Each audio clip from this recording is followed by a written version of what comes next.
people, welcome back again to another video. If you are new in this channel, this is Queen Sharon Entertainment and home of freedom fighters.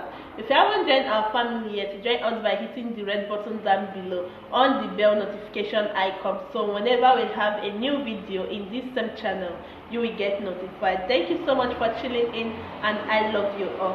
So my people, I have a video here that I want you all to watch, and I myself will be watching with you in this particular video. Feel free to let me know what you think about the video after watching on the comment section below. Like and share this video, and I will see you again.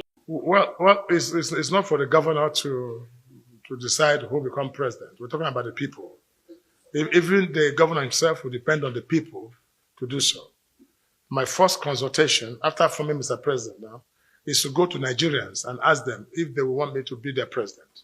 And that will be my next line of action. And of course, I'll visit the siege of political zones and inquire from them if they think I'm fit and proper to be their president. And if they consider that, that will go a long way. But what is important at this moment, why I came out to even dream of becoming or running for the office of the president, is because of the mood of the nation. I may not be the appropriate president 20 years ago when I first ran. Maybe I will not be the appropriate president 20 years to come. But the mood of the nation caused that somebody that possesses my qualities and credentials should be made to lead this country. Not for self-aggrandizement, because this is a mistake most people make. They think that when you want to run for president, there's something in there for you. I don't know what others' ambition is. What is driving me is my vision and passion to make great this nation. It's my vision and passion to make sure we strengthen the unity of this country. It's rely on my passion and vision to create wealth for this country with my business experience that might be enough resources to engage the use of this land. That issue of insurgency will be a thing of the past. These are some of the areas. This is my passion. But one part of me, the carnal part of me, says to me, listen, must you go and be president? But that passion and vision is what is driving me into this aspiration of wanting to be president of Nigeria. One of the duties of a president is to protect the law of the land. And when an issue comes to issue of judgment, is duty incumbent on the government of the day to ensure that justice is done. I came to demand for justice, that it should prevail. And as the custodian, as the leader of our nation, he should be meant to know that such is going on. I didn't come here to say, I'm not asking that I don't want to be investigated by EFCC or harassment or what. That's not the issue. That there's judgment on the ground. There's judgment and there's order of court that I'm asking Mr. President, who appointed the EFCC, to recall that there was the law that established EFCC. And if that law is good to make somebody EFCC, that law should be obeyed too. So I'm not asking Mr. President to speak on matter. I'm talking about judgment of the courts, which we all swore to uphold the Constitution of the Federal Republic of Nigeria. Well, I want to tell you about what happened in the case of Uche Nwosu, who by happenstance and by natural design became my in-law. He became my in-law as an adult and as a man who is standing on his own, wanting to run his own family.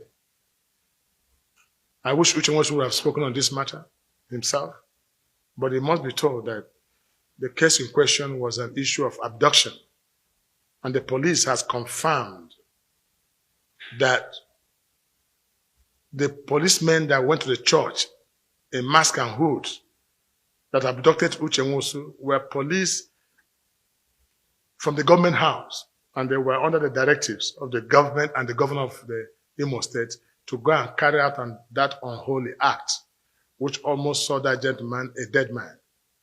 Again, I have met the police, the Inspector of Police, on this matter, and I've inquired to know where is the justice.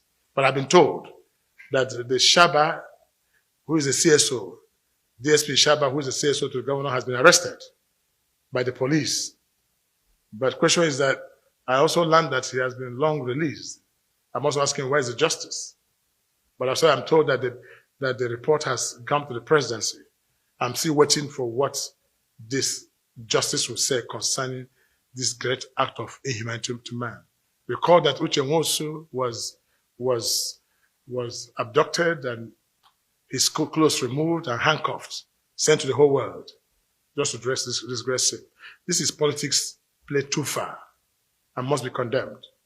So whatever it is, when it goes beyond the ordinary, the president of the nation must be made to know what is happening around his government. And that's precisely what we're doing. The insecurity, the South region, I always say to people, wherever things are not working well, hold the leadership responsible.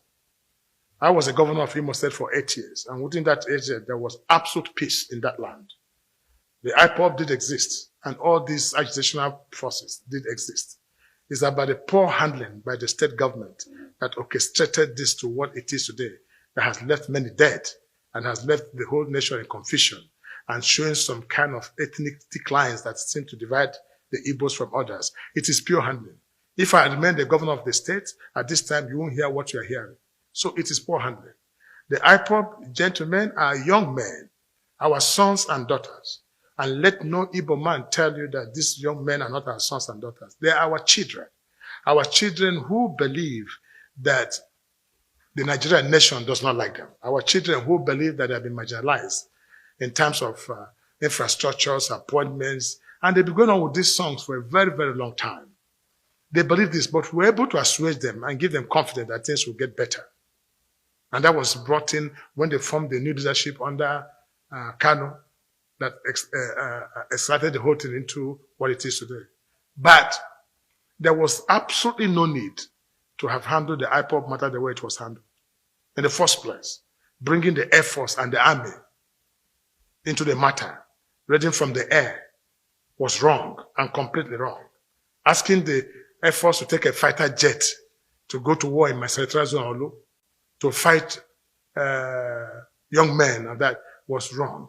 Just as it is also wrong for these young men to have gone to the police headquarters and shooting and killing people. That I don't support any of that either. But what I'm talking about, approach and handling was the major mistake that's made. Today, they have turned out to be terrorists. But for me, I don't see them as terrorists. I see them as still our children who have not been properly educated on the happenings. To an Igbo man now, who has not eaten in the morning or who has fined 1 square meal a day, he thinks the federal government and government is responsible. Maybe he does not know that his counterpart in Katsina have stayed for a whole day without food. So this is a point of education. That's why we're trying to create this awareness before the people and let them do. So issue of IPOB is neither here nor there. It's a matter of handling, and state government must take responsibility for all that. And you see, it's worse in Imo. Why is it not in Abia? Why not in Anambra, Ebonyi? You hear very minute things happening there, but the headquarters is Imo State. You forgot I was called Okorausa for this reason. You forgot the young men said they were going to kill my parents, even as a governor. I engaged them. I made most of them surrender back their arms through my Imo State pardon and amnesty program. It's at end time things are not working. Please hold the leadership responsible in that particular state or that particular community. Leadership is everything. That's what I'm saying. The activities that went on later called for that, but it was a needless action to have even started, something that you can handle and not allow it to escalate. If the federal government made them to call them terrorists, it's the state government that made the recommendations and created that image that presented the boys as terrorists. Thank you so much for watching that particular video. Feel free to let me know what you think about it on the comment section below. Like and share this video, and I will see you again in my next one. Bye.